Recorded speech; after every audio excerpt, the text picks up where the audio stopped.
درود رفقا، خوش اومدید به قسمت دوم از برنامه رزیدنت کست. این اولین ویدیوی ما در یوتیوب، علاوه بر اینکه تو آپارات آپلود میشه اینجا هم گذاشتیم. خیلی خوش اومدید به صحبت راجع به خانم ایوان که بنده عاشقشم. قرار از جذابترین، زیباترین و یه جورایی دیگه همه جا هستین خانم و همینطور میشه گفت مرموزترین شخصیت رزیدنت صحبت کنیم. که بریم سوالی که میخوام اول شروع کنم و مطرح کنم اینه که چرا ایدا وانگ اینقدر محبوبه؟ ما هم اصلا نمیدونیم چرا اینقدر محبوبه. حالا جدی همین جدا از جذابیتش که البته اونم بگو دیگه. آره. با جذابیت و قراقاتیایی که داره کلا به نظر تو چرا جذابه؟ خب ببین محبوبه. خب ببین ایدا یه جورایی مرموزترین شخصیت رزیدنت ایول محسوب میشه. واقعا من بعد از هانک میبینم، چون حتی واقعا اسم واقعیش هم ایدا نیست.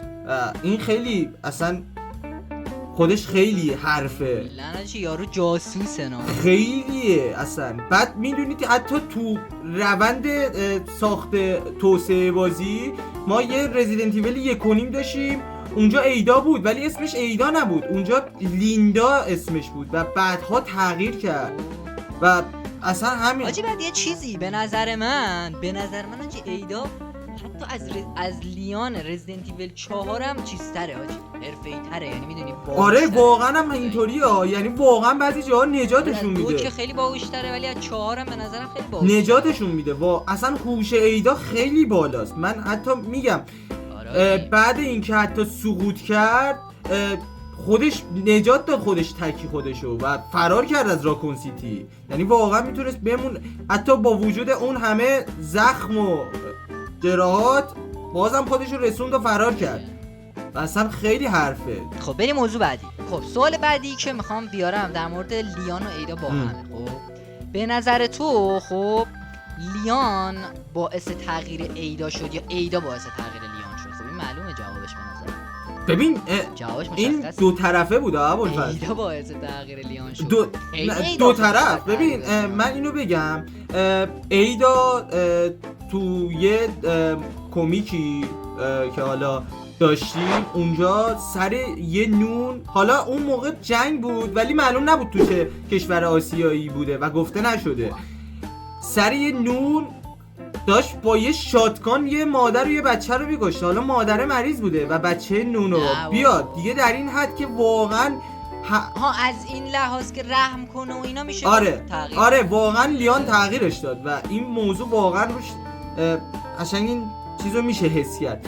ما تو رزیدنت ایول 2 که اصلا دیدیم واقعا لیان عاشقش بود و اون اهمیتی واقعا آنچنان براش قائل نبود و با سوء استفاده میکرد، ولی تو رزیدنت ایول 4 وقتی میدیدیم واقعا فرق داشت این موضوع، طوری که اصلا آره دیگه. ببین چون مثلا لیان مثلا توی رزیدنت ایول 4 که خیلی مغرور شد و خیلی ساکت بود و خیلی مثلا جدی شد، حالا درست شرایط دیگه هم بود فقط ایدا نبود، ولی به نظرم یکی از دلایل مهم این موضوع ایدا بود دیگه. آره چون اصلا ابوالفضل من میگم حتی لیان اهمیتی برای ایدا قائل نبود تو رزیدنت ایول 4، ولی اصلا ایدا اصلا شما تو DLC سپریت ویز ببینید دائم به فکر لیانه و راهی پیدا میکنه که لیان زود به اشلی برسه یا نمیدونم راه براش باز شه. همین که تو زنگوله کلیسا رو فعال کنی یه دفعه اونطوری خیلی هست.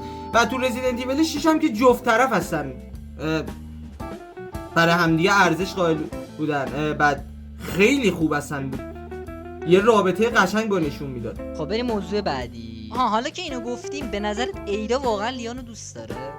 من خودم میگم آره، جدی واقعا آره، ولی تو رزیدنت ایول 2 نه جفتشون دوست دارن. نمیدونم چرا این کارو کرد واقعا سازن، اصلا نشون نداد این قضیه رو که اینا همو دوست دارن. ببین واقعا آنچنان مثل روابط دیگه تو مثلا شاید آره تو لیان و ایدا مثلا شاید یه بازی دیگه بودن اینطوری نبود، واقعا اینطوری نبود، ولی اینجا خیلی فرق میکنه.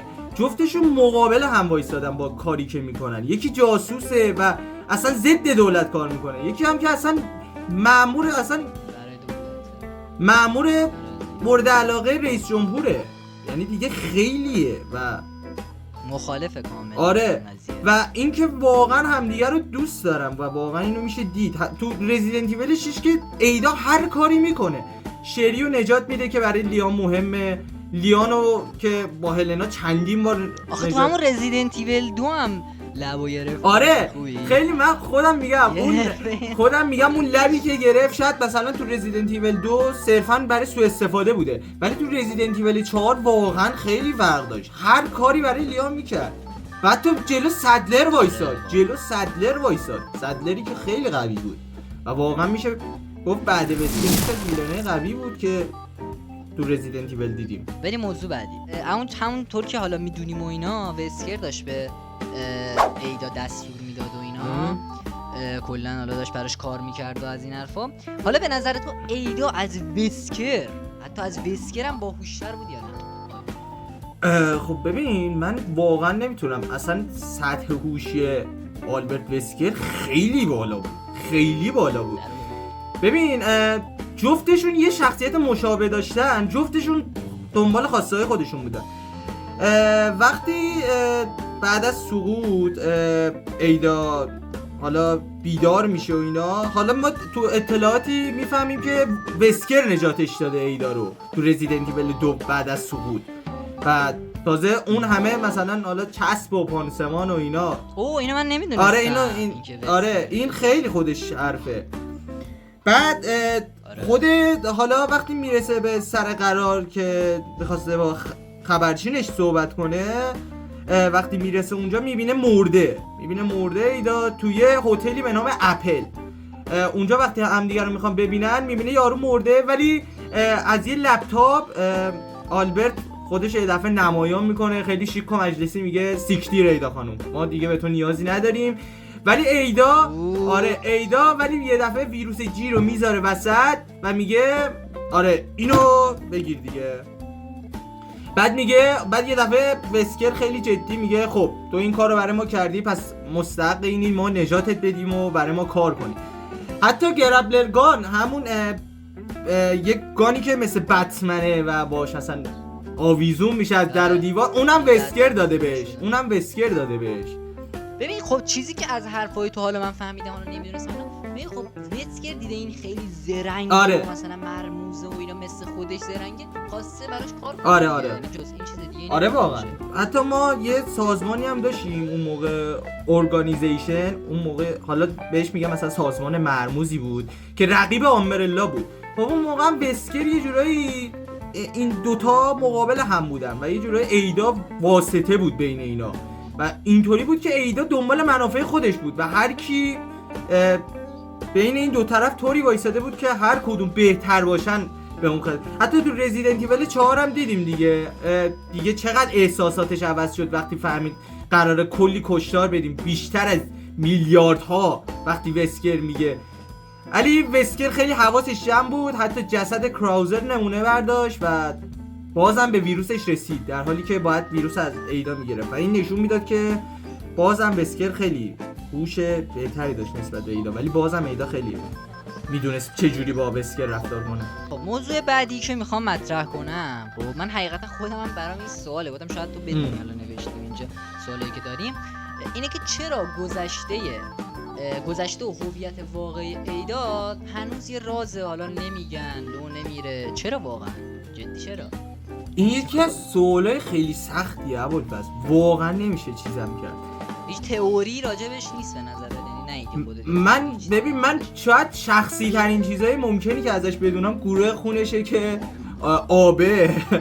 آبه مثبت، قدش 170، این مثلا تهشه. آره این دیگه خیلی خوبه. بعد تنها چیزی که میدونم اینه که واقعا برای خودش کار میکنه و دنبال منافع خودشه. مثلا با جان کلمنت یکی از محققین آمبرلا، برای اینکه فقط به آزمایشگاه آمبرلا نفوذ کنه وارد رابطه شد، اونم به مدت 1 ماه دیگه. یا مثلا با سیمونز که اونم سیمونز درست شکستش خیلی. آره اینا قبل لیام بود، اصلا اینا قبل لیام بود. یا مثلا آخه به این سکانس هم اشاره کنیم خدایا، اونجایی که با وسکر آره به وسکر میگه مثلا نمیمونی، یاره دیگه دیگه نمیمونی بابا. خب یزید چه خراب ته سکسی بازیه ناموسن، ته سکسی بازیه. آره بعد ما واقعا یه کمی داستان من حالا عجیب کمیکی هم داشتیم گفتم بهت، حالا وقایع زیاد داشته، مثلا حتی یه درام صوتی هم داشتیم که اونجا گردنبند شریو دارن میفروشن، گردنبند شریو دارن میفروشن، اونجا ایدا مانع میشه و حتی هانک و دار و دستش هم میکشه، از شیوع ویروس تی هم جلوگیری میکنه. اینجور مثلا اطلاعات واقعا دیگه تایم چیزه، حالا درست نیستش تو بازی ولی بازم میتونست کمک کنه بفهمیم ایدا واقعا کیه. ولی در کل حتی واقعا اسم ایدا هم اسم واقعی خودش نیست و به نظرم این بزرگترین رازه و حتی از هانک هم مرموزتره که همه میگن کلا مرموزه. در کل کلا فهمیدیم این که آقا ایدا واقعا شخصیت پیچیده ای داره و نمیشه فهمید واقعا داره چیکار میکنه و در کل یعنی نمیشه واقعا خیلی درکش کرد جدا. آره اینم بگم که مثلا شاید اسمش لیندا باشه واقعا، چون تو نسخه اولیه بازی یه دانشمندی بود که اسمش لیندا بود. شاید بگم واقعا نزدیکترین چیزی که میدونیم این که اسم واقعی شاید لیندا باشه، نمیدونم ولی در آینده واقعا شاید بفهمیم ایدا واقعا کی بوده. سوال بعد اینه که بهترین نسخه ایدا به نظر رزیدنت ایول 2 4 6 یا تو انیمیشن ها بوده؟ بذار اول اینو من پاس بگو. ببین به نظر من بهترین نسخه ایدا رزیدنت ایول 4 بدون شک. اصلا ببین اون جذبه‌ای که داره، هم استایلی هم رفتاری به نظرم، هم کلا اون حرفه‌ای بودنش واقعا تو رزیدنت ایول 4 خیلی من حال کردم. اینا رزیدنت ایول 6 حالا همین چند وقت پیش داشتیم با هم بازی می‌کردیم، خیلی حقیقتا به چشم نیومد، یعنی مثلا خیلی بخوام بگم این نسخه ایدا خفنه یا حالا هرچی، ولی واقعا رزیدنت ایول 2 هم خوب بودا، چون رزیدنت ایول 2 به نظرم فیسی قبولی تر بود. رزیدنت ایول 4 یه خورده چیز سر شد، پخته تر شد یه جورایی و واقعا به نظرم نسخه ایدا رزیدنت ایول 4 ریمیک حالا یا حالا 4 اصلی فرق نمی‌کنه، واقعا یه نسخه اصلا خفن و حرفه‌ای بود جدا، مثلا یه چیز خیلی چیز بود اصلا بست. ولی من خودم حالا انیمیشناش هم که من خیلی حالا یادم نیست یا ندیدم اکثرا. من دمنیشن کلا توی یه انیمیشن بوده و اونم انیمیشن دمنیشن بود که اصلا فوق العاده، اونجا هم واقعا خیلی خوب بود. اصلا صحبتاش با لیان خیلی سکسی، مثلا لیان بهش گفته بود دلت برام تنگ شده بود، مثلا میگفت آره تو خوابت، مثلا دیگه ببین تا تهش برو. بعد اصلا یه جورایی انگار مثل زن و شوهر بودن تو اون فیلم، یه جورایی مثل زن و شوهر با هم صحبت می‌کردن. ولی حالا ایدا یه ذره دیگه ایدا جذابه. آره دیگه ایدا دنبال یه چیز دیگه بود، خیلی ایدا بلد بود. درست ایدا بلد بود جدی. خب بعد ایدا یه شخصیتیه که اصلا از سریال نیکیتا، یه شخصیتیه اونجا قشنگ کپ همونه، یه جور حالت جاسوس مرموز. اینو نمیدونستی فکر کنم نیکیتا نزدیکترین شخصیت رو به ایدا داشت و خیلی اصلا شخصیت مثل ایدا رو داره، مثلا جذبهش همه چیزش. ولی من خودم بخوام بگم ایدا واقعا ایدای رزیدنت ایول 6 بهترین نسخه ایداست. ببین چرا این حرفو میزنم جدی؟ آره ببین چون اینو میگم، وقتی اینو میگم واقعا یه چیز تو ایدای رزیدنت ایول 6 هست. ایدای رزیدنت بعد وقایع دمنیشن بالاخره به سازمان ملل ایدا رو گزارش دادن و دیگه کل دنیا دنبال ایدا بودن، فقط یکی دو نفر نبودن، یا مثلا یا فقط سیمونز دنبالش نبود، بالاخره کارلا هم دنبال کشتنش بود. کارلا کلونش بود که سیمونز اومد از روی احساساتی که به ایدا داشت گفت بذار من یه کلون بسازم که نزدیک به ایدا باشه که اون عواطف آره کلونش. به خاطر همون میگم ایدا تو رزیدنت ایول 6 مقابل همه ایستاد و حتی کمک هم میکرد، یعنی شریو نجات داد، به کریس کمک کرد در حالی که کریس میخواست بکشتش چون فکر میکرد مامورینش به خاطر اون مردن. یا مثلا آره اصلا لیان و هلنا رو که واقعا اصلا اون آخراش هم که با هم نگاه میکردن، به نظر من بهترین شخصیتش تو رزیدنت ایول 6 بود. واقعا اصلا نمیشه نگیم نداشت و شخصیت اصلی اون داستانم بود. من کلا حاجی من چیز حساب میکنم دیگه، من ظاهری حساب میکنم این باطن. آره ببین تو تو ظواهر و اینا تو یعنی مثلا ببینی کجا سکسی تر بوده، ولی بازم من میگم رزیدنت ایول 6 ریمیک بشه ایدا اونجا سکسی تره واقعا.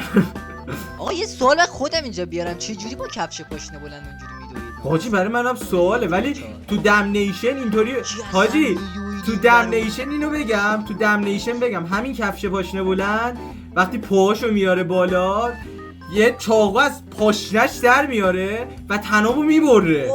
یعنی ته واو، یعنی ته سکسی بودن این، ته جذابیت اصلا واو. خلاصه ایدا واقعا مرموزه و واقعا جذابترین شخصیت رزیدنت ایول بوده بعد لیان. اصلا نمیشه گفت، اصلا هیچی نمیدونیم حقیقت ازش. آره حاجی یعنی واقعا اصلا تنها چیزی که الان فقط امیدواریم بهش اینه که تو DLC رزیدنت ایول بفهمیم واقعا زن لیان باشه و اینکه اون حلقه واقعا متعلق به این دو باشه.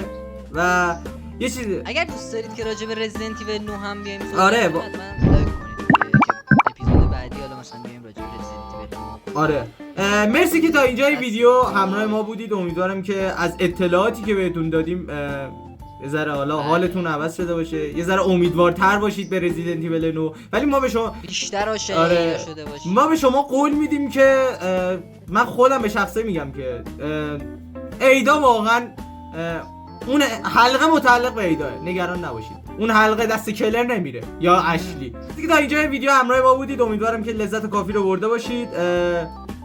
لایک و ساب فراموش نشه و کامنت بذارید حتما.